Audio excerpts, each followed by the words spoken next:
Well, hello everyone, welcome. It's nice to see you all here today. On behalf of Speaker Joseph Shekarchi, my name is Leonard. Ronnie. I'm the Director of House Policy, and I want to personally thank you all for agreeing to serve on this commission. As you are aware, the Speaker has appointed each of you because he values what you bring to this very important study commission, and I think you will find it very exciting. It'll be worth your time, and I think that ultimately you will be able to have significant input to hopefully developing either public policy or suggestions for how to make things better for our state, which is what we're always desirous of. I'd like to begin by just confirming with a nod that you are all here of your own volition, that you are willing to serve, and that you will carry out the purpose of the House bill, which some of you may have if you need a copy. I know that Tom will be sharing it with you, but it is House Bill 5950, which is to study the entire area of land use, preservation, development, housing, environment, and regulation in the state. So it's fairly comprehensive, and the Commission is expected to report back to the Speaker and the entire House of Representatives on or before April 30th of next year. And the life of the Commission would expire in June or June 30th of next year. Those can and have in the past changed if there is a need that's determined by all of you, that with such a wealth of information that will be provided to you, as well as presentations, as well as other thoughts or areas that you think we need to review before a healthy report can be provided to the General Assembly, specifically the House. The committee may decide that they would like to change those dates. So it will be fluid, but at least for today and for purposes of the structure of this commission, I share with you those two dates for your personal calendars. So the first order of business and how we conduct a new commission is we nominate a chairperson. So at this time, I would entertain a motion for a chairperson to be nominated. And Maria? Yes, thank you. I would like to nominate Thomas Stella as chairperson. And may I have a second to that? I'd like to second that. Thank you, Patricia. And all those in favor, please signify aye. Aye. Thank you. Are there any opposed? Excellent. You're not allowed to oppose it.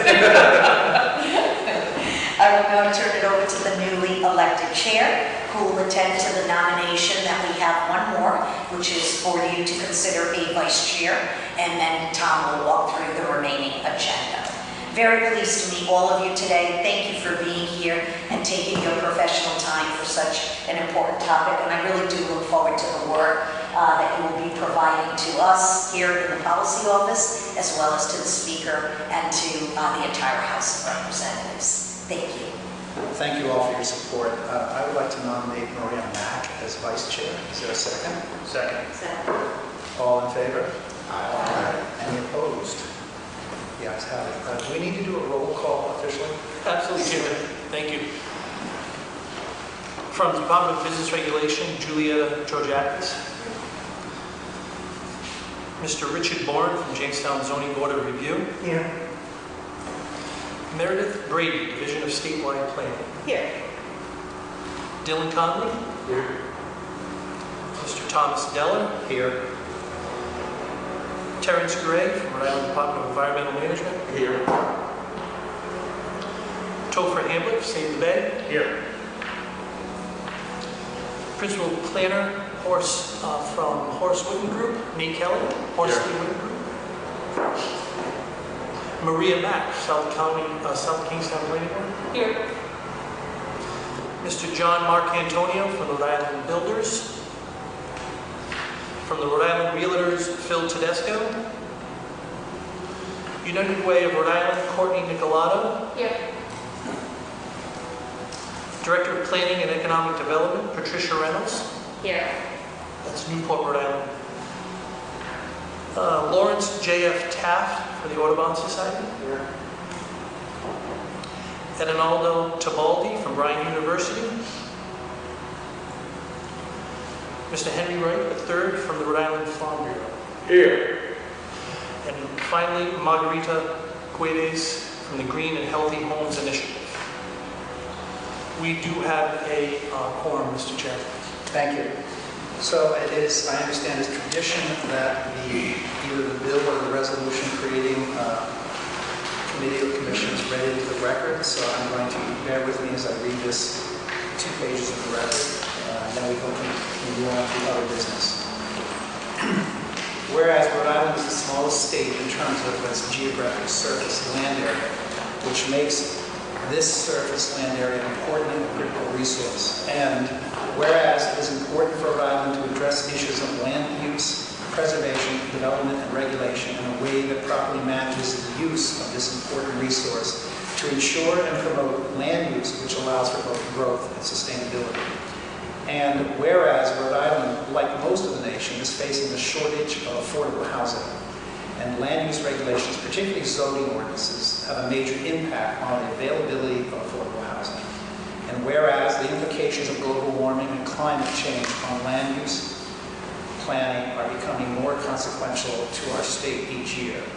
And whereas at this time it is imperative for the House to undertake a broad-based review of comprehensive land use in the state, now therefore be it resolved that a special legislative commission be and the same is hereby created, consisting of 18 members, one of whom shall be the Director of Environmental Management or designee, one of whom shall be the Director of Business Relations or designee, one of whom shall be a member of the Rhode Island Housing Board of Commissioners to be appointed by the Speaker of the House, one of whom shall be employed with the Division of Statewide Planning to be appointed by the Speaker of the House, one of whom shall be a representative of the real estate industry to be appointed by the Speaker of the House, one of whom shall be a representative of an environmental group to be appointed by the Speaker of the House, one of whom shall be a municipal planner to be appointed by the Speaker of the House, one of whom shall be an attorney with land use expertise to be appointed by the Speaker of the House, one of whom shall be a representative of the agricultural industry to be appointed by the Speaker of the House, 6 of whom shall be members of the public who, whenever possible, shall be completely competent by training or expertise in the field of solar energy, offshore wind power, civil engineering, land surveying, commerce, or who are representatives from Save the Bay, the Audubon Society of Rhode Island, Rhode Island Coastal Resource Management Council, or Gross Smart Rhode Island, to be appointed by the Speaker of the House, one of whom shall be a representative of the building trades industry to be appointed by the Speaker of the House, one of whom shall be a representative from a city zoning board to be appointed by the Speaker of the House, and one of whom shall be an individual whose professional expertise enables them to understand and address issues related to the accessibility and equity of land use regulations and procedures for vulnerable and or historically disenfranchised populations to be appointed by the Speaker of the House. The purpose of said commission shall be to undertake a comprehensive study and a broad-based review of the entire area of land use, preservation, production, development, housing, environment, and regulation in the state and provide recommendations based upon this study and review that will enable the state to ensure and promote land use which allows for sustainable and equitable economic growth. Forthwith the passage of this resolution, the members of this commission shall meet at the call of the Speaker of the House and organize and shall elect a chairperson. Vacancies in said commission shall be filled in a like manner as the original appointment. The membership of said commission shall receive no compensation for their services.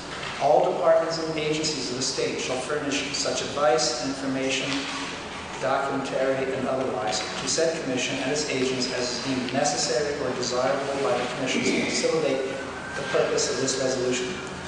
The Speaker of the House is hereby authorized and directed to provide suitable quarters for said commission, and be it further resolved that the commission shall report its findings and recommendations to the House of Representatives on or before April 30th, 2022, and said commission shall expire on June 30th, 2022. Does anyone have any questions about that? I think it's fairly clear. So we're going to move on to introductions. During this process, I'd like you not only to tell us about your work background, what your title is, and things of that nature, but a little bit about yourself so we understand particularly why you might be interested in this field. And I'm going to mention one or two fun items about myself, so you can forget those or whatever. So I'll start. I'm Tom Stella, as you already know. I officially retired in 2015, and in my retirement, I'm the Director of Planning and Economic Development for Central Falls 3 days a week, and the Town Planner for the Town of Johnston 2 days a week. And I do this commission in my spare time. And people wonder how I do that. I had worked for the City of Hartford as a Director of Development before I retired. And prior to that, I was Director of Planning and Development for the City of Providence for 11 years. I have worked in big towns and small communities. I have a variety of experience. You know, and I have, when our original land use laws were adopted, I was working for the City of Providence at that time. And one of the things that concerned me is that the laws were adopted with the thought process of suburban and rural communities, not cities. So if you read the law today, it is required that we record land use decisions in the town clerk's office, the city clerk's office. We don't record decisions in the city clerk's office in Providence because the city clerk's office does not record the land and have the land evidence records. We have a separate office, a separate department called land evidence. And so we are, Providence, to this day, still in violation of state law because we don't record this stuff in the clerk's office. It's just some of the natures of things that weren't clearly understood. It was driven by suburban people who had a very different mindset of how local government worked and the differences that they face. And so I think it's important that we think about this. Additionally, through my own experience in Providence, Hartford with different state laws, but some of the processes were the same, and now in Johnston and Central Falls, I have concerns about some of our regulations. I think that our process is designed to take too much time. It's important to have public input, but it's important to understand that time is money and that we need to make things happen. And I went back a few years ago and looked at the original 1927 enabling legislation to understand what the model legislation that came out of the Department of Commerce in Washington, to understand what the thought process was. And we have, from that process to today, sort of reversed the process, because back then, your public hearing was held at the master plan stage, so that in the land development, you actually started to think about what was happening before everything was designed, before you had public comment. So those are the types of things that I'd like to think about. Just as personal things, I will say that since I've retired, I've been trying to travel for the last 18 months and not been very helpful. But I have seen, I did hit 10 countries from 15 to 19. And the big thing I did this year, and I always have to brag about this because not too many people do this, I rode my bicycle from Monterey, California to North Kingstown, Rhode Island from April to June. So I am an avid bicyclist, and it's important that I take transportation as an active part of my life. And with that, I think I'll go to Maria, we'll run around the table that way, and we'll come back to Nate and go back and say, all right. Thank you. My name is Maria Mack. I am the chair of the Southeast Planning Board, and I also co-chair the Rhode Island Chapter of the American Planning Association Legislative Committee. I've been involved in land use and transportation policy for more than 25 years. I see this commission as an important opportunity to try to look at the world that we now live in, which has certainly changed significantly from the 1980s when this type of commission last convened. I think we have both challenges and opportunities. I think that as we move forward, we have, planning is always a multifaceted kind of field, and we need to look at the various aspects, some of which are specifically mentioned in the legislation, and I look forward to working with everyone. Good afternoon, I'm Courtney Nicolato. I am more than proud and privileged to serve as President and CEO of the United Way of Rhode Island. I've been in this role for 3 years now. I'm a native Rhode Islander and currently consider home Saunderstown. I also sit as a board trustee at the University of Rhode Island. I am not a planner, but I'm a planner in lots of other reasons, but not in land use. I am here because each and every day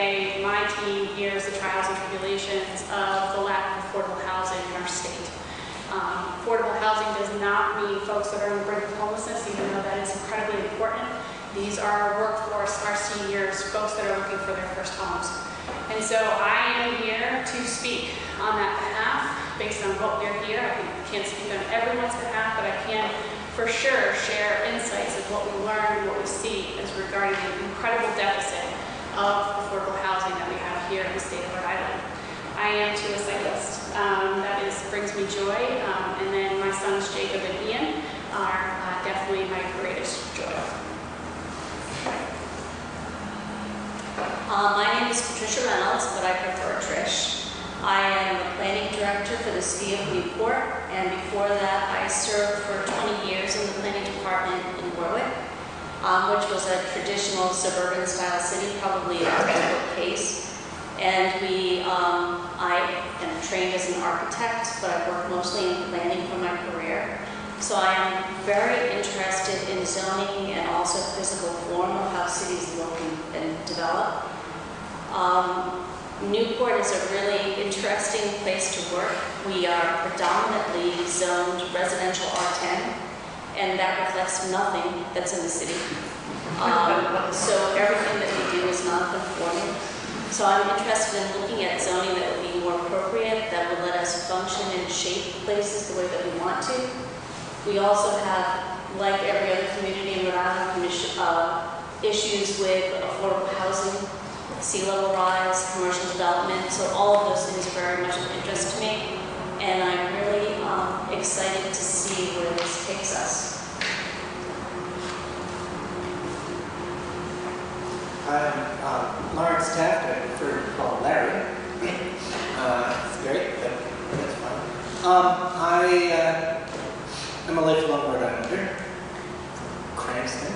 Lived on Quinnipiac Island for a quarter century, now I live out in Foster. So I've had a kind of a experience around the city. My background is in conservation biology, and I pretty much spent my career working towards environmental protection, land use mostly, or habitat protection. And that's kind of why I'm very interested in this. Do you cycle? Not that much, but I guess I don't need to. I just have a stationary bike. Good afternoon. I'm Henry Wright. I'm the president of the Rhode Island Farm Bureau. I've been president for 6 years of the Rhode Island Farm Bureau. Before that, I was on the board of directors for, 20-some odd years in the Rhode Island Farm Bureau. The Rhode Island Farm Bureau is part of the 51 farm bureaus, all the states in the country plus Puerto Rico.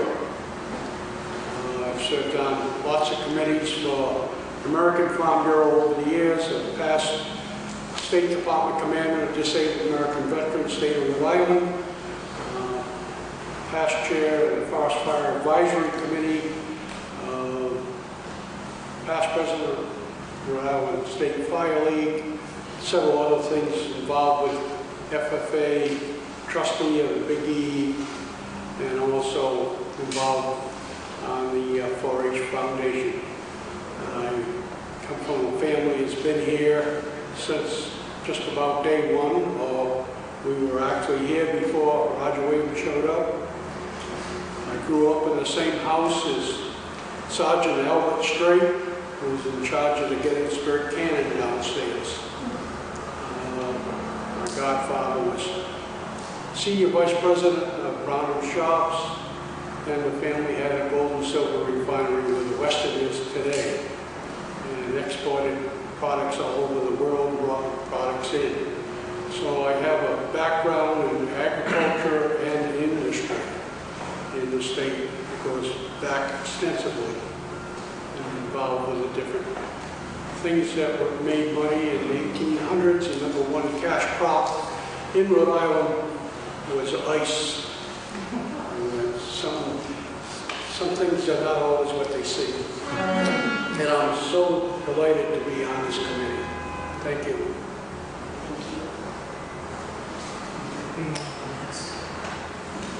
Nate Kelly. I work with the Corsi Whitman Group, we're a consulting firm I think it's just worth a little bit of background on the firm because it gives me a bit of a unique perspective.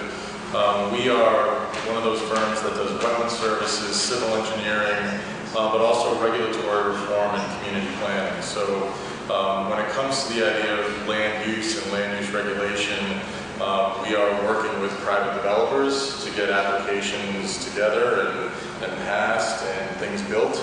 But we're also working with municipalities to try to get their rules and regulations to perform better, to achieve what they want, to be more clear, more streamlined, more efficient.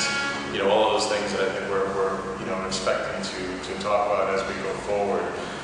Personally, I've been working with this firm for 21 years.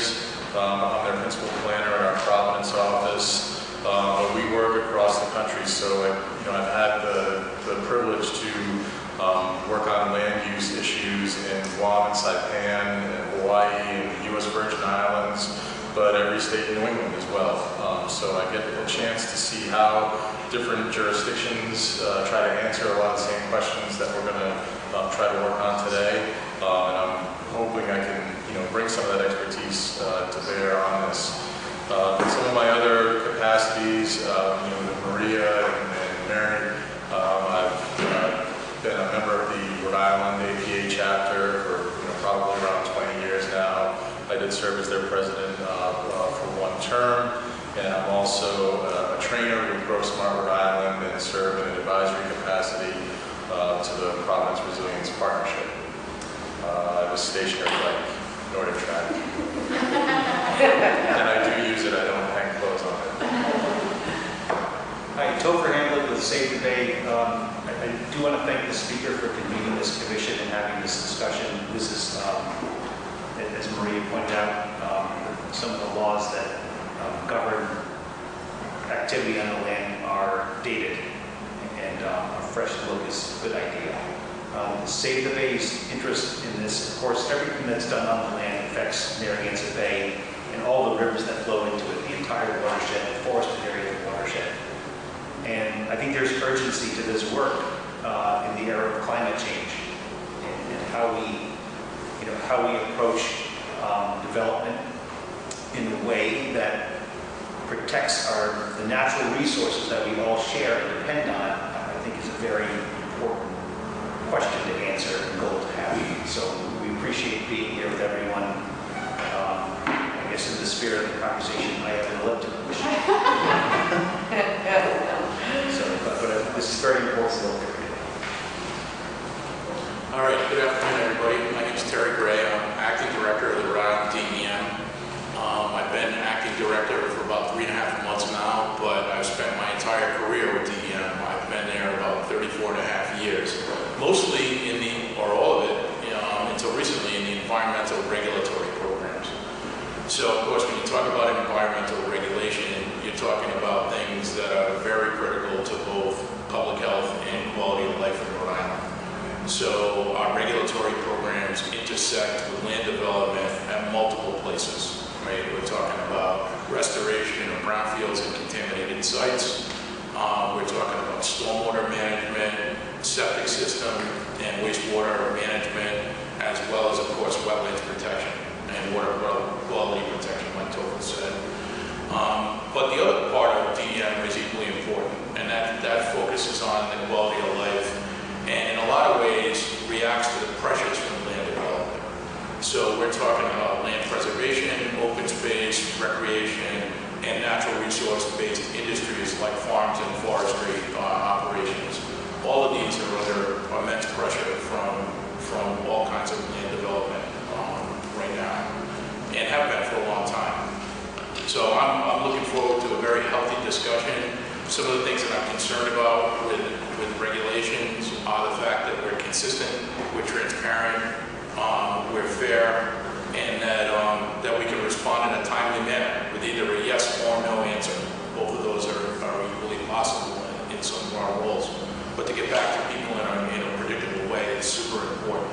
I'm also concerned about duplication of effort. None of us, meaning any level of government, are currently embarrassed with resources, or we're all resource challenge, capacity challenge, so we really don't have the luxury of duplicating efforts or really getting into conflict. So the idea of alignment and coordination, I think, is super important, and it's hopefully something that we can discuss at depth in here. In terms of biking, I'm a Peloton guy, so I ride about an hour every morning and jam away. I just passed my 500th ride, so I did a lot of high fives on that one, and that's my groove, I guess. Thanks. Hi everybody, I'm Julia Vizer-Jackis, and I'm Deputy Director of the Department of Business Regulation. In my role as such, I oversee the Division of Building Design and Fire Professionals, and that unit consists of the Office of the State Fire Marshal, the Contractors Registration and Licensing Board, and the Building Code Commission, as well as 12 or 13, sometimes I lose count, boards that have to do with the design professionals, so architects, engineers. So we're heavily involved in the development of Rhode Island, more so on the state side. We create the codes that everyone has to adhere to. We enforce them, and so again, we're very involved in that. I first became interested in planning and zoning when I was tasked with creating the e-permitting schedule for all states to follow. And I think, so far that's been a good success at lowering some of the prices on development. So I'm always a fan of, keeping costs down to spur development. I feel a little bit like an outlier because everyone's saying they're in planning and zoning and they're born Rhode Islanders. I am none of the above. I'm a trained economist and policy analyst. I have lived in 4 different countries, but I was mainly brought up, raised in Greece. So I bring a completely different perspective. I do no cycling and I try to avoid exercise as much as possible. I do like to eat and I'm a fantastic cook. So hopefully we'll all be friendly. You can come over to my place for dinner after this is all done. Thank you. I'm very proud to be on this commission and I'm very happy to meet you all, and I hope that I can add some value. Hi, my name is Dylan Conley. You may know me from some of my work as the chairman of the Providence Liquor Board, but my day job is really as an attorney for a series of municipalities and private clients dealing with local government, in particular focused on land use. I've done a lot of land use work in the town of Johnston, including working with Tom from negotiating TSAs to new build-outs, changes on the Citizens campus. Similarly, I do work regarding land use in Westerly. I historically represented the planning and zoning boards for the city of East Providence. I currently represent the Pawtucket School District on all their school development in front of that city.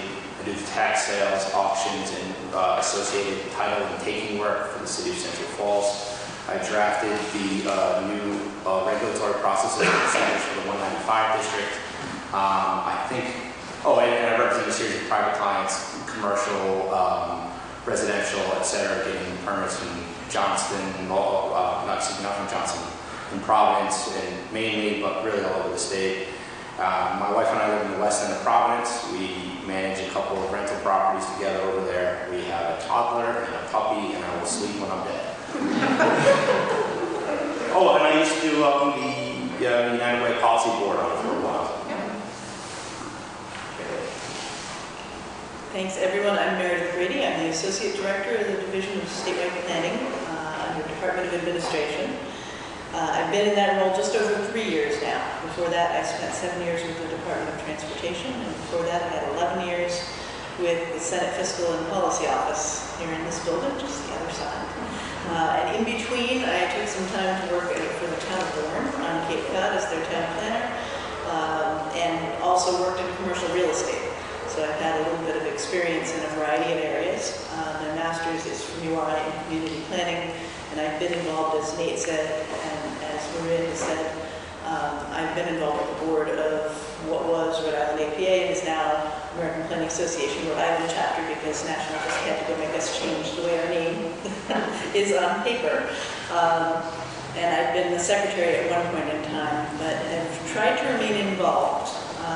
The Division of Statewide Planning is a very unique organization because we are not only the state's single metropolitan planning organization, which is a federal designation through USDOT, Federal Highway, and Federal Transit, and are required to approve and regulate the State Transportation Improvement Program and Long Range Transportation Plan. But it's also essentially a regional planning agency, an RPA. So there are some states that only have one metropolitan planning organization, but they also have regional planning agencies. And there are other states that have multiple MPOs, but have maybe one single planning organization. There are no other states that have both. The closest we come is Washington, D.C. in terms of a comparison. We have at this time 18 staff we're down to 17 staff on board. We had 2 retirements this year. We have 7 vacancies, which we hope to fill at least 5 of in the next few months. And in my spare time, I also work with a local farmers market, where I have seen Courtney from time to time. I live in North Kingstown. I'm actually back in the house I grew up in after living on Cape Cod for 12 years. I'm interested in this group. I'm very interested and very pleased to be involved with this commission. But in looking at all of our cities and towns, we have a wide range. We've got everything from the size of Providence to obviously Block Island and Foster. We have very rural communities. We have very urban communities. And nothing that we do, I think, is going to be a one-size-fits-all solution. So how can we make these statutes work in a way that the communities can not be not in compliance immediately, and that we can actually work with the variety of parties who are here at the table. And our other piece of this for us is that we'd like to be part of this commission and think that this will be valuable, because instead of changing one piece of the statute at a time and hoping that what gets done fits with everything else, we'd like to take a more holistic approach and make sure that it's modernized, as we said, and that we can utilize this as a way to make sure that it all makes sense together. I do not bike much. I do Zumba 2 to 3 times a week and embarrass myself dancing, fortunately, in front of a very small group. And currently have 4 greyhounds and 4 cats, which I realized the other day each greyhound matches a cat, and an axolotl, which is a Mexican aquatic salamander. Okay, I guess I'm last. My name is Richard Warren. For the first 25 years of my life, I lived in Pawtucket. And for the last 23 years, I've lived in Jamestown. If you think that the difference between Jamestown and Pawtucket is only 40 miles, it is much, much greater. For the past 22 years, I've been chairman of the, I've been a member of the Jamestown Zoning Board for 22 years and chairman for the last 10. Before that, I lived in Barrington and was vice chair of the Barrington Planning Board, and was chair of the Zoning Revision Commission. And I was also chair of the Comprehensive Community Plan when it was first enacted. And when we passed that, we presented it to the Town Council and to statewide planning. I am a lawyer. I've been practicing for 50 years. As a lawyer, I've had the opportunity to sue North Kingstown in federal court, Hopkinton in federal court, Westerly in federal court, and probably 2 or 3 other communities in federal court, all over land use issues. It's basically it. I'm very pleased to be on the committee, and hopefully I can contribute what I do know and what I have learned over the past 50 years. Thank you. So thank you all. I will say that I guess everyone's background helps explain the variety of issues that we're going to have to deal with on this committee, from affordable housing to farms to sea level rise, on and on and on, and the various interests that you all have. I think it's important that I think the Speaker did not acknowledge the Speaker did a good job in selecting this committee, because we all have those different backgrounds. I didn't intend for everyone to acknowledge whether they were bike rider or not. It gives us something to talk about, even if it is just a Peloton or a stationary bike. We can talk about it. I do have a stationary bike I use in the winter when it snows. And I did get a chance to say, I guess I'm the only soccer player in the group. Well, thank you for that. I also want to acknowledge that I'm not a native Rhode Islander. I think that you were the only other one, so I guess that we have something in common. I grew up in the farm country of Pennsylvania. My grandfather was a farmer, my uncle has the family farm now, so I do am concerned about those types of issues. So with that, I think what I'd like to do next is a discussion of scope of the Commission's goals and strategies. And I think what I want to say at first is that Maria and I are going to work with the policy staff to set the agenda for each meeting. But I think it's important that people have ideas or thoughts or anything that they'd like to get to us to think about for the Commission, for the agenda, to let us know. Because I think that this is a wide scope and we have to focus on it. And I've been trying to go back and forth and think about the best way to run our meetings, because there's two things I see coming out of this. We have to listen. We have to understand and hear what people have as concerns and issues and what those items are. And then think about which law really impacts that and how we sort of address that law, or think about that law. Does it need to be changed? Is it fine the way it is? As several of you mentioned, we have very different communities from Rock Island and Providence, and we're not one size fits all, but there may be some standardization that needs to be thought about. I know that in the early 90s, late 80s, early 90s, when the set of laws we have now were written, the whole attempt was to try to standardize those requirements so that there was, whether you went to Bristol or Johnston, the land development process was the same. And I've heard complaints that it's not necessarily the same. Maybe we need to think about that. I will say, because of the point that Meredith made, that there was an effort in the late 70s, early 80s, yes, I have to admit that I'm not old, where we tried to adopt a piece of legislation much like what they have in Hawaii, where everything was one. It was development review, it was all together, zoning, planning, everything was one act, worked together, one board. There was too much, I think that was too radical a change for Rhode Island back then, and that bill never went anywhere, and that's why the new commission came up and created the legislation that we have. In speaking with the Speaker, one of the things that he really asked us to pay attention to is what land do we have for development?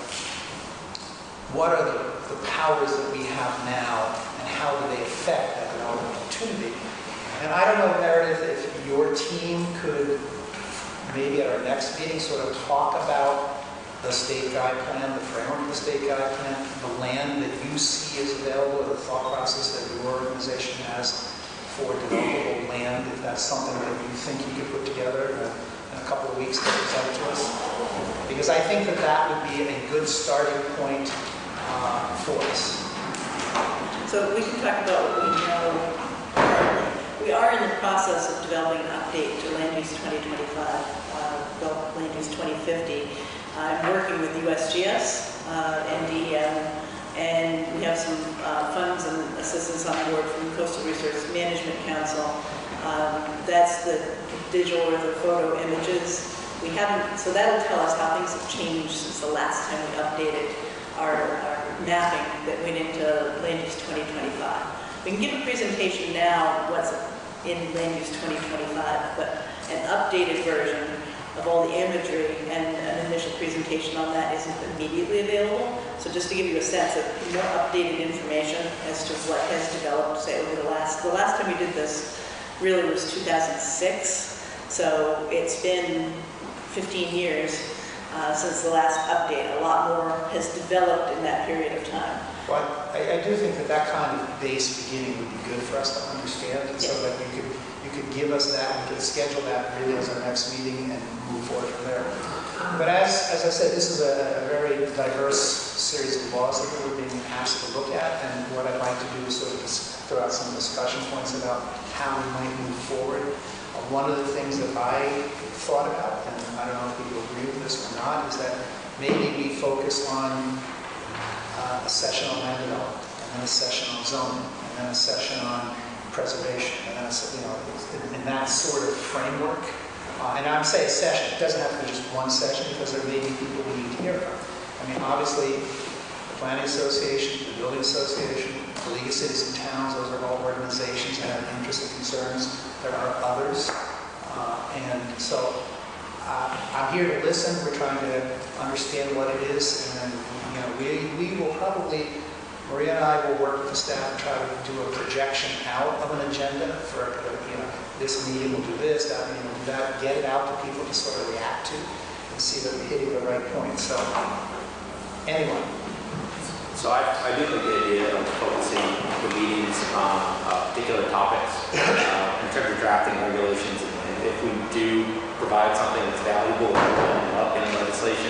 So how the legislation is set up now, you kind of have your zoning section, you have your subdivision section, you have your environmental section, and so on and so forth. So I think organizing our meetings to follow the thread of how the legislation got to end up in the end would be valuable organizationally, and I think it would give us structure that would be something we could work with.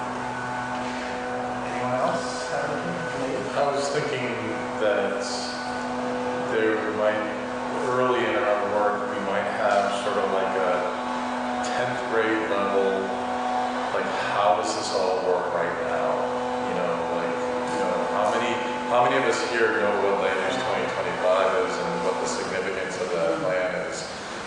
So, you know, and, you know, you just sort of like rattled off like subdivision zoning and like all those things. Like, I think it would be great if we had a, you know, like I said, like a 10th grade, you know, version of like, where does DEM come in? Where does CRMC come in? You know, how does that happen, you know, during the development process? Who's making these decisions? You know, that sort of thing. So do you have thoughts about who we could tap to do that kind of discussion? I would work with somebody on it. I don't think I could do it on my own, maybe, but I'd be happy to like, at least try to get something together. Anybody's up for the challenge, or I could tap someone from APA to help me put it together. People here don't have the time to do it. I think it's a great idea to sort of understand this relationship. I think it's very interesting to hear how other communities understand certain things. I will be honest that in handling some of the development review that I do for the town of Johnston, where it says if you can't submit your preliminary until you have this, and this, we tend to, instead of waiting for the DEM response, we say this is what was submitted to DEM.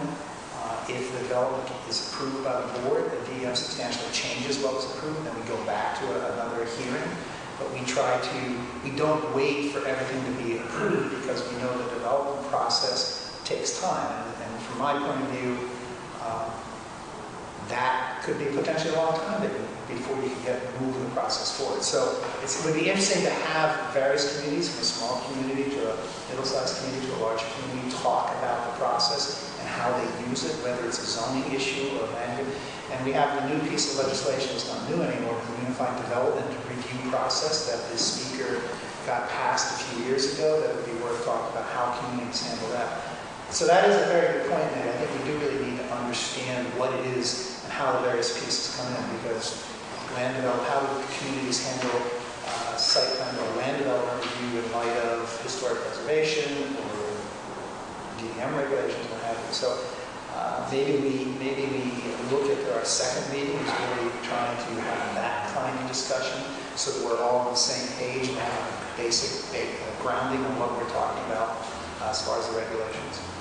Yeah, and I would encourage people, like it's going to happen because I see this all the time where the planners start talking and they start talking fast and really? Yeah. Like there it goes. I second your motion. I'm very grateful. So, but like just, kind of as a ground rule, like hands up, right? Like if somebody says something and you don't know what that word means, like if you don't know what a TSA is or hand up, like stop. Like let's, stop the discussion, pause and have it explained. And I think that's a very good point. Everyone should know that. What's the TSA? You don't know? Tax stabilization agreement? Okay, thank you. Terry. Yeah, Tom, I just want to continue to build off what you said, and as we go through this, we touch on these different discussion points, look at areas of either misalignment or alignment between local regulation and state regulation. Because that approach you talk about in Johnston in terms of, okay, just look at what's been submitted and is under consideration at the state agency while we continue to do business at the local level is a good model. And just looking for areas where we can keep the process going without really handing the ball off to each other all the time. That can be confusing.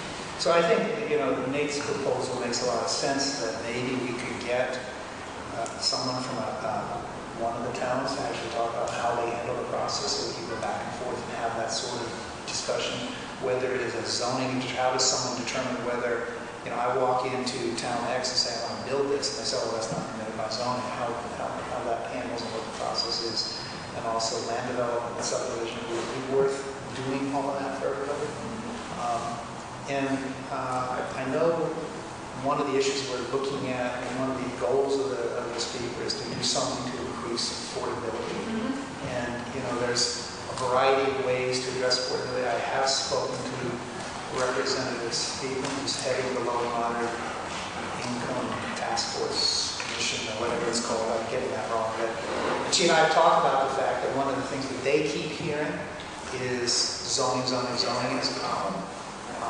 I'd like them to define for me why zoning is a problem, because it may not be zoning is a problem, maybe how the local government interprets the zoning that creates the issue. So we need to have that discussion. So at some point we have to get either a joint meeting with the housing group or have someone from the housing group come and talk to us. Yeah, and I think to that point, I think providing some context around when we talk about accessibility challenges in affordable housing, what that means. I think I've seen a lot of great presentations by Dr. Capaldi or Amy Rodone from Rhode Island Housing and provide context around what we are talking about, because what I am hearing the exact same thing you are hearing is the interpretation of zoning regulations differ across municipalities. And so they have great context around that, but can also show the higher view of issues surrounding accessibility. So I guess affordable housing is going to be one of our sessions. Does anyone else have something they want to bring up about the scope of this commission, our goals, or our strategies? I was just going to say, we're talking about giving people sort of the planning 101, maybe a way to structure that, and it speaks to what you were talking about is doing. This is what happens at a state level. So we've got different state agencies, and I'm wondering if it's going to be one session, it might be 2 meetings. So you do, this is what happens at the state level, and then you have, this is what happens at the local level. And I don't know which one we want to start with, because it's kind of a chicken or egg situation, what's being done at the local level versus what happens at the state level. But I think that would be very helpful. I'm fortunate to be in the profession and understand a lot of these terms in the alphabet soup that comes with this, but making sure everybody's on the same page seems to be absolutely fundamental. So talking about what we have, what the state guide plan is, what comprehensive plans are and should be. We've just released some new guidance on that, so that might be helpful to run through that, for example. I think that would be great. That would be very helpful. Anybody else? Yes, sir. Yeah. This may be part of the update to the Land Use 2025 or the Land Use 2020, the state guide plans. I mean, we talked to Rhode Island is special in fact, while it's small, it still has that sort of urban and rural interface and the service area where there's the infrastructure and there's places where there's not. And that actually makes Rhode Island a pretty special place to live. It's a place where people come to live as opposed to sprawl. And so I'd like to talk a little bit about that, but I think another thing is adaptability to climate change. I mean, a lot of our coastal communities, where our infrastructure is, how do we address that? It's not just fortifying the coast, but retreating from the coast in some cases. But also where habitats will migrate to, because we are a natural resource-based state, from the fisheries to the forestry to the fact that people like to come and recreate in the state. So how we protect those in the light of climate change. At the same time, climate justice, where we really do need to look at the built environment and how climate change is impacting the people who live there. So that would be a pretty big priority in my book. And that brings up something that I'm sort of interested in, is there are good and bad to everything. Climate change, global warming has pluses as well as minuses. Rhode Island is in a unique situation where we're very adaptable to either climate cooling or climate warming. Right there in that line, people here are used to hot weather and they're used to cold weather. We don't have the problem that they ended up in Texas where it suddenly got cold and they were totally fish out of water.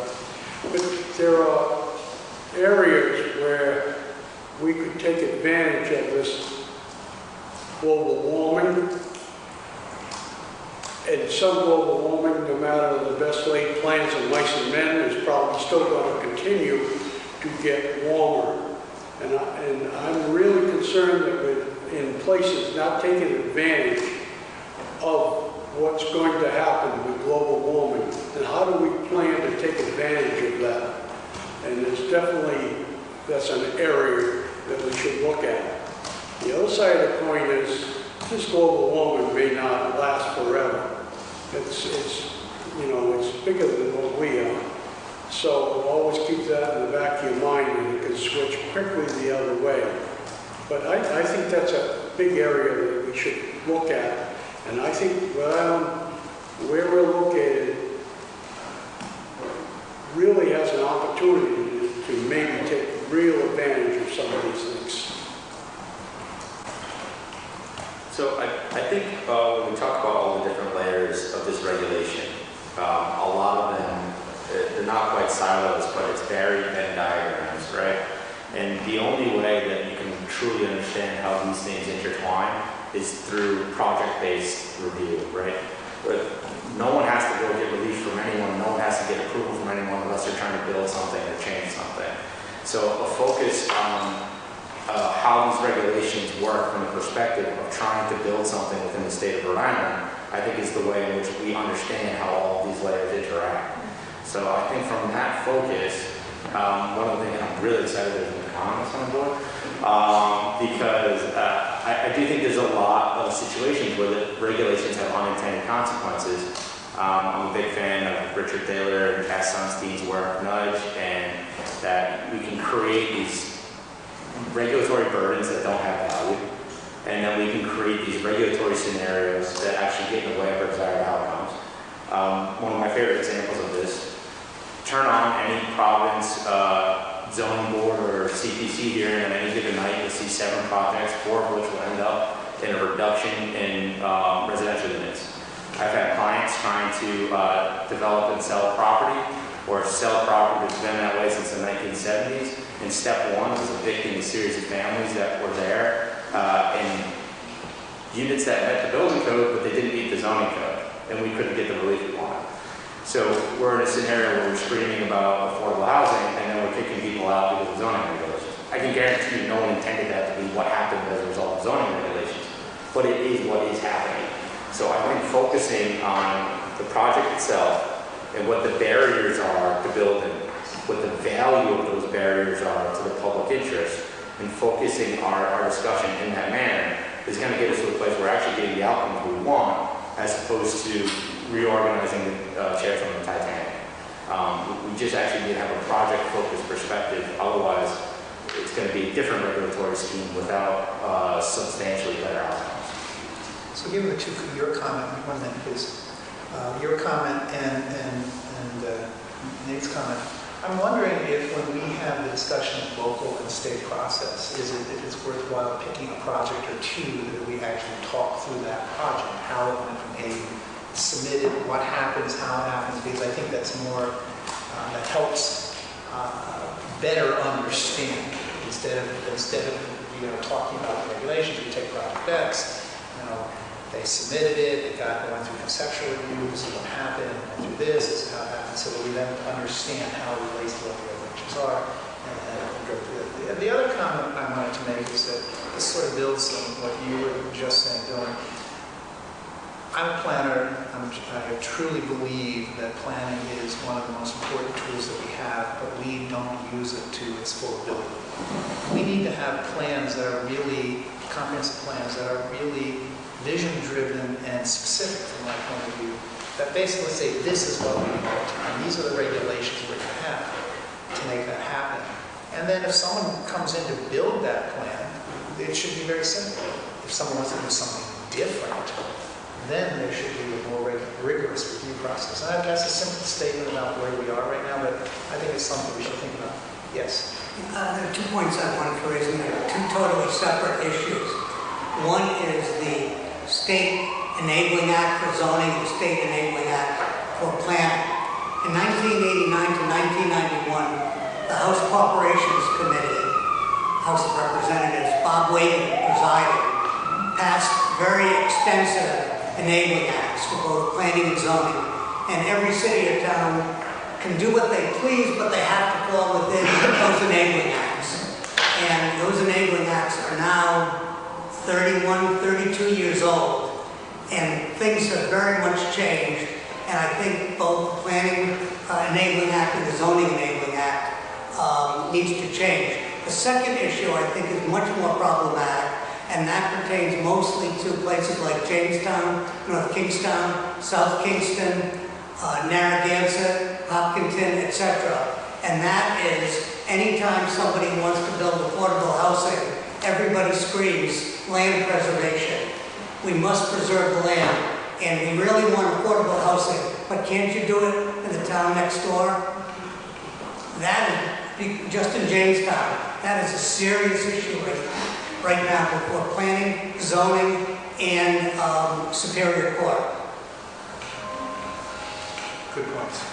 Yes. I'd like to add to what Dylan said earlier about the silo thinking and... I'm sorry, I can't hear you through the mask. I'd like to add to what Dylan said earlier about the silo type thinking, and to give a shout out to the planners. Planners do tend to think big picture, comprehensive nature, cause and effect, and I think that would be very worthwhile for this commission to understand. Impacts, unintended consequences, and outcomes, of course. So systems type thinking is the way good planning should evolve.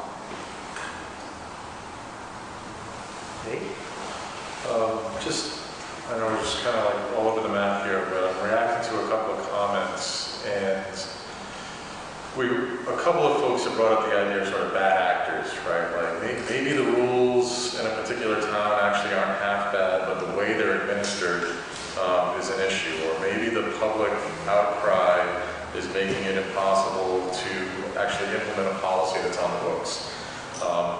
It's one of the things that I'll probably bring up more than once as we go through this is we're dealing with legislation, and I just want us to be mindful as we go through this. Like, what do we legislate and what don't we legislate? Like, we can't solve everything, with this. And like some of these like more behavioral issues or local cultural issues, or these things that come up. It's really hard to legislate that kind of thing.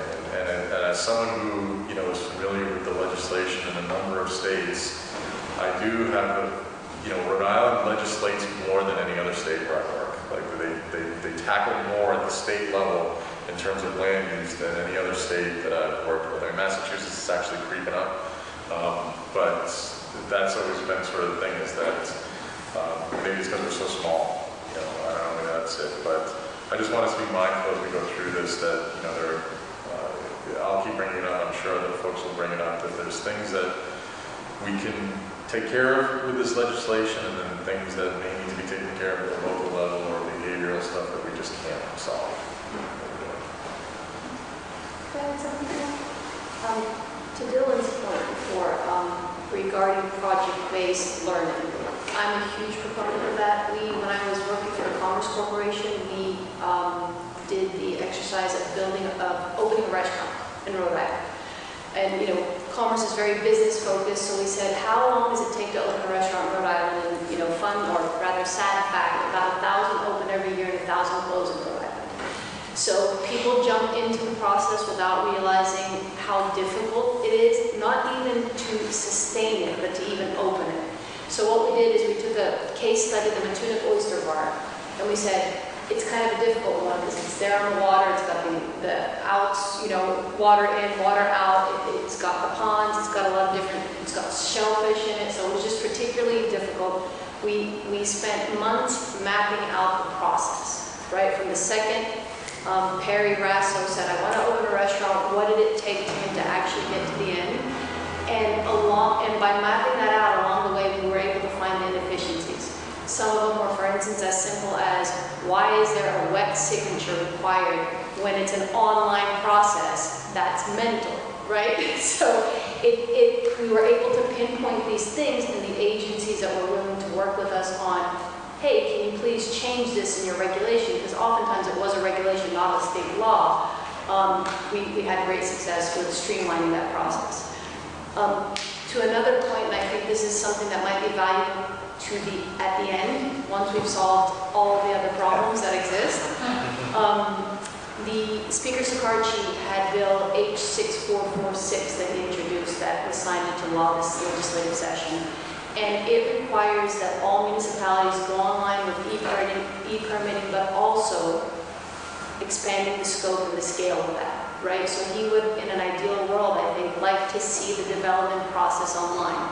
So it's not enough to streamline it and make it uniform throughout the 39 municipalities as much as we possibly can, but make it easy for businesses to be able to actually complete the process. Currently, even if you streamline it, it is not an easy process to print off 16 different plans and show up at a board meeting that doesn't have a quorum and gets canceled. So all these types of things I think we need to factor into our discussions about how to streamline things, how to make it easier for businesses to do business in the world of development, and also, what can the state give to municipalities to make it easy. I'll throw out as well, one of the things that I'm a huge proponent of is taking away the good lessons that we've learned from COVID. COVID has been horrid, but I think that it's afforded us some things, and I was speaking to Terry before, that we need to start thinking about the future. Virtual meetings, what does that look like? Maybe tweaking OMA, making it easier for cities and towns to get a quorum and businesses to do business. When, time is money, and if a developer will choose not to develop in Rhode Island if they know that their process can finish much quicker somewhere else, and they can be much more profitable. So I think that's part of the solution, that's part of the problem, that's part of the discussion. It's potentially towards the end of the discussion, because it's, now that we've fixed it, how do we make it easily accessible to all people who want to be involved in the development process? So just kind of, following up on what Dylan said. Anyone else? I think, for me, and sort of going to something that Nate had said, in the overall process, one thing that I see that happens a lot is we are based in a system where we have a lot of public involvement. We have a lot of opportunities for people to weigh in on things that are happening to businesses or to zoning, which is really intrinsic to the American idea. But I have seen lots of projects that get before a board, including Perry Rosso's. I serve on CRMC. And a lot of these things, planning boards, zoning boards that are only people, cave to public pressure and can't always make a good decision about, they can't step back. So I've seen this at Perry Rosso. I've seen it in Newport, where we just tried to rezone 5 buildings to an appropriate zone.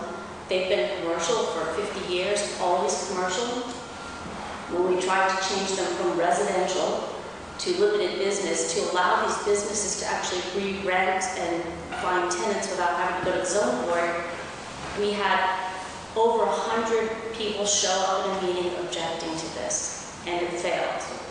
And so I know that this is a really sort of basic intrinsic problem to our process, but where does the public get the opportunity to weigh in, and how does that sort of impact the boards and negatively or positively impact businesses and residents? To tack on, just because I'm so frustrated with it, I had a client that was needed a little bit of relief. They didn't want to go in a commercial zone. Instead of 40 feet from a lot line, they wanted to be 30 feet from a lot line. They're coming to the table with a host of properties in the immediate surrounding neighborhood. These are multi-families with units on the first floor, backyards, parking. We're going to dedicate them affordable for 30 years. And when we talk to people in the background about what it would take to go through the project, they said it'll politicize it, won't be done for 18 months, don't bother. So we did this smaller project with a lower community benefit because politics of build-out review are so impossible that people would rather not even try for the better project. They'll just take the easy one. Very frustrating, sorry. NIMBYism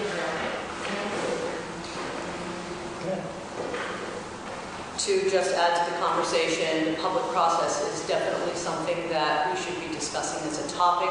And one of the things relating to what Julietta had mentioned was that in the era of Zoom, it did allow in many cases for a greater understanding from the public when they could access plans, staff comments, and the information immediately online.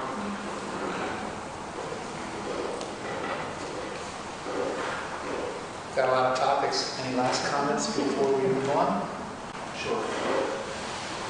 Thanks. I want to echo something Larry mentioned earlier, which is climate change. We, as a state, it's a very challenging thing to think 20, 30, 50 years ahead, but that's what planning is about. And of course, real estate along the coast and along some river systems is the most valuable and the most important to cities and towns in terms of revenue, tax revenue.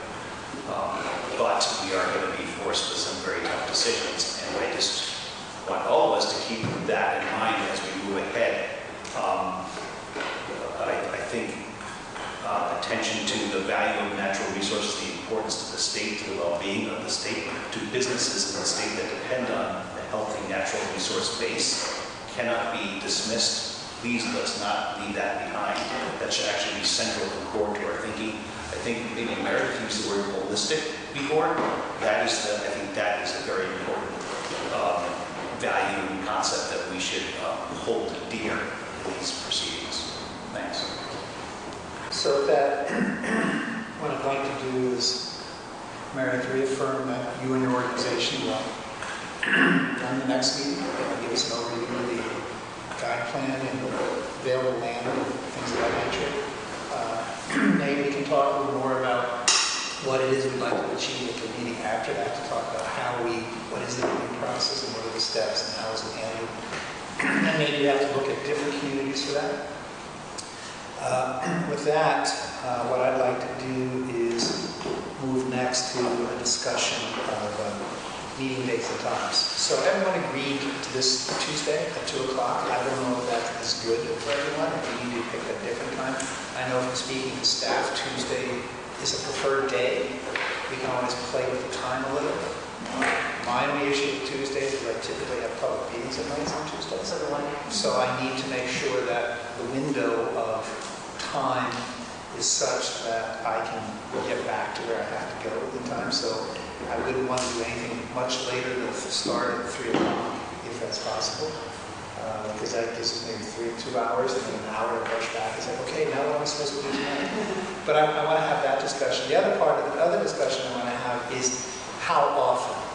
From my point of view, given the agenda that the speaker has set out, I think my personal view is we have to acknowledge that this is probably going to be every other week for a period of time so that we can achieve what we have to. Yes, we're going to have Thanksgiving. Yes, we're going to have, the holidays in December that we're going to have to work around. But I really believe that if we need to make a really solid effort to achieve the speaker's desire of April. I will tell you that I'm sitting here very seriously thinking that that's an impossibility, but I think we need to make a serious attempt to meet that guideline. And so I'd really like to suggest every other week. And so let's have a discussion on that and see what people understand. So time-wise, just seeing the nodding of heads in terms of night meetings and other obligations, would it be possible to start a little earlier? Is that something people would be in favor of? I don't know. Can people meet earlier? I would like to see more like a 1 o'clock meeting. I also have night meetings on Tuesdays. How does that fit in people's schedules and lives? I see some nods here. 2 o'clock tends to be better for me. 10 to be better for you. 2, do we stay with 2? Can we live with 2? I see no one jumping around screaming and saying they can't. So I guess Tuesdays at 2, every other week. Anyone have a problem with that? Okay, so I think we have a schedule. So we need to type that up and publish it or something. You're going to handle all We that? absolutely will provide it to all of you from now till the end of the year. So 2 weeks from today today's the 5th, so that's the 19th. So we'll announce that the next meeting is the 19th.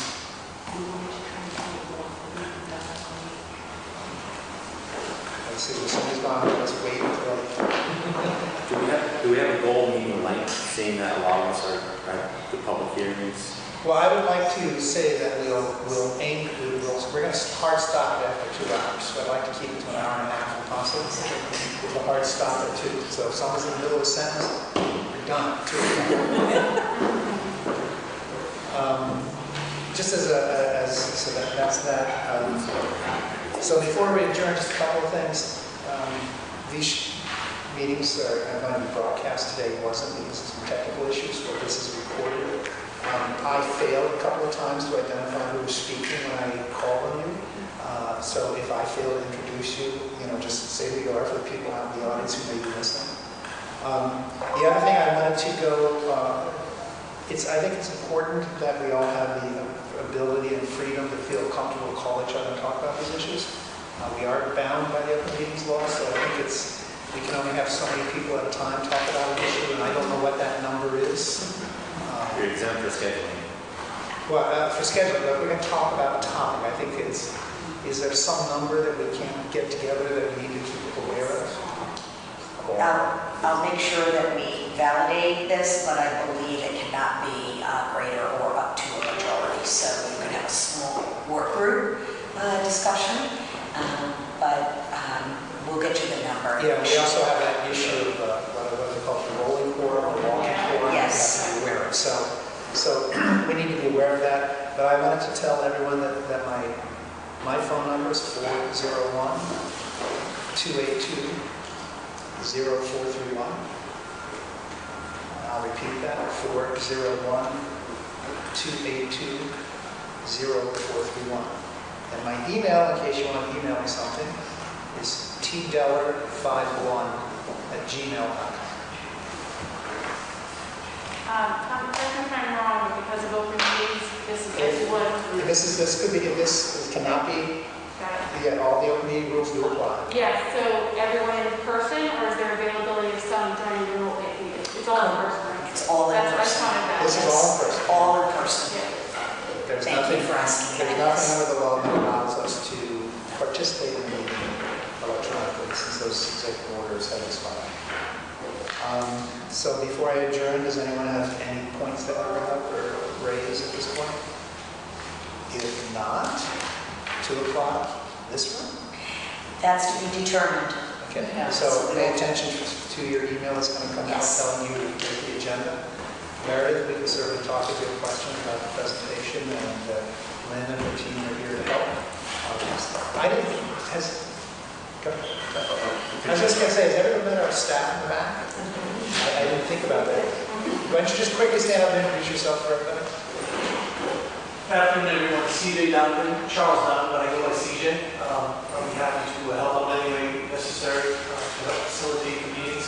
You are correct, Chairman. This meeting was recorded, but was not live streamed. We'll send out an email to all members so let them know when it has hit our website and get the links so you can actually listen back. There's a lot of information today. Listen back and kind of take that in. But welcome any questions or help that's needed. Please let me know. Hi, good afternoon. I'm Christine O'Connor. I'll be working with CJ on the commission and certainly here to assist with anything that you need, whether you like going back on work or with it. And I just have one question for you, Lynn. Am I being presumptuous in assuming that we all need to add this to our ethics reports? Pardon me? Ethics. Do we have to file with the Ethics Commission because you've been appointed to this commission? Do you have to file with the Ethics Commission? I would, out of an abundance of caution. However, commissions are considered not legislative committees, which are different and bound by ethics disclosure, but certainly I always have an abundance of caution here on identifying. I know that a number of us probably already filed, so I just want to raise that. You can always add it. I just wanted to confirm that if need be, that we can send a designee of our organization. Yes, the legislation, the bill and resolution did provide for a designee to serve the For attendant. the agencies. Yes, Not for yes, the individuals. not, right, exactly. There's a question about that. Since this is a commission, does not have to necessarily be part of a lobbying report. I'm a registered lobbyist. Do you? Let me ask for a judgment on that, but typically you are not in the position today or as a member of the commission to lobby for your respective organization. You're looking at the global scope of what is written into the resolution, which is to come up with suggestions, recommendations, etc., that will go beyond the organization that you represent. But I'll confirm that for you. Absolutely. Any last questions? I have one last question. Are we going to be, well, I know it's hard to judge now, but if we're going to be receiving any materials for the meeting, can we have those a bit in advance of the next scheduled meeting so we can have a review? So excellent question, Trish. So typically what we ask of anyone that will be making a presentation, or if there were some articles that you think your colleagues would all benefit from, we typically post at least 48 hours in advance so that each of you can read at your leisure what the material is and be ready to discuss it at the meeting. So that is generally the requirement that we ask. Presentations get posted right on the General Assembly website. This commission will have its own, what's called a drop-down box that will have all the information from presentations to articles to anything else that you all feel are relevant for the public. We will post it on the General Assembly website specifically for this commission. So under the rules, do I need a motion or can I just adjourn? You need a motion, sir. I'll take that motion. I'll second. All in favor? Thank you all. Excellent. Thank you all.